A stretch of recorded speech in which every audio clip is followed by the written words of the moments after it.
Any country under attack by Hamas would defend itself. And in defending itself, every country is bound by the same fundamental rules.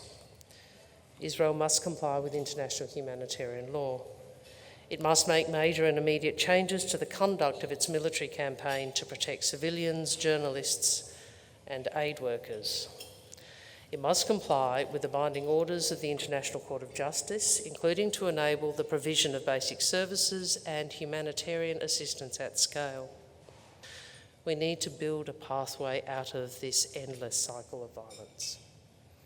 We need to build the pathway to a peace that is enduring and just. Because the simple truth is that a secure and prosperous future for both Israelis and Palestinians will only come with a two-state solution. Recognition of each other's right to exist.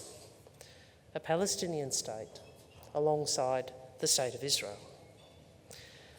We are now 30 years on from the Oslo Accords.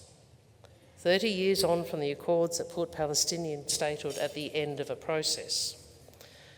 And the failure of this approach by all parties over decades, as well as the Netanyahu government's refusal to even engage on the question of a Palestinian state, have caused widespread frustration.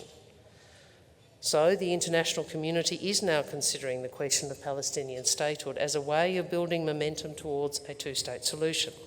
Now, there are those who always claim recognition is rewarding an enemy. This is wrong. First, because Israel's own security depends on a two-state solution.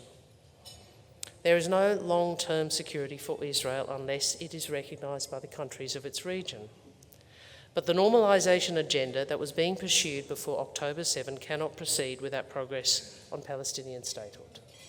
Saudi Arabia has made clear there will be no diplomatic relations with Israel unless an independent Palestinian state is recognised.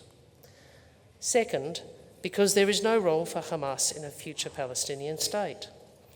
Hamas is a terrorist organisation which has the explicit intent of the destruction of the state of Israel and the Jewish people.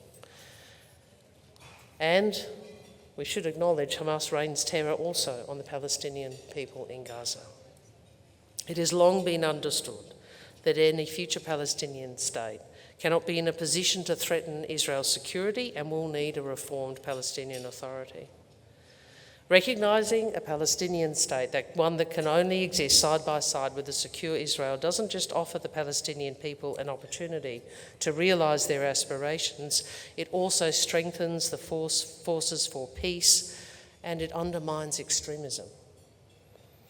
It undermines Hamas, Iran, and Iran's other destructive proxies in the region. So I say to you, a two-state solution is the only hope of breaking the endless cycle of violence. And that is why we are urging all parties to return to the table and why we are engaging to support all efforts to advance a political process, including discussions between regional leaders.